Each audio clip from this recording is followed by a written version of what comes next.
मग बाबासाहेबांचं नाव आहे जो संविधानाला कारणीभूत आहे त्याला तुम्ही संपवायला निघाले.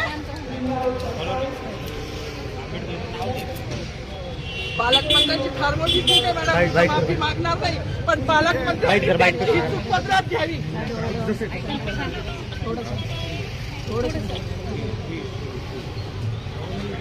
मला मीडियाशी घेणं नाही मॅडम, मला सस्पेंड केलं, मी नाळूचे गाड्या उपसी, मी माती काम करीन, पण बाबासाहेबांची ओळख पुसून येणार नाही. मला सस्पेंड करायचं करू शकता मॅडम. बाबासाहेबाला संपवायचं काम करायचं नाही. 26 जानेवारी 15 ऑगस्ट मध्ये मी नाही मानत, पण लोकशाही मॅडम तुम्ही सुद्धा संविधानामुळे आहात. पालकमंत्री सुद्धा पालकमंत्री संविधानामुळे आहे.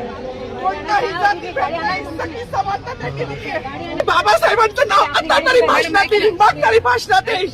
ज्या लोक संविधानाला लोकशाहीला कारणीभूत नाही त्यांची नावं वारंवार घेतली गेली. मग जो संविधानाला कारणीभूत आहे तो प्रजासत्ताक दिनाचा जो मानकरी आहे त्याचं नाव भाषणात का नाही.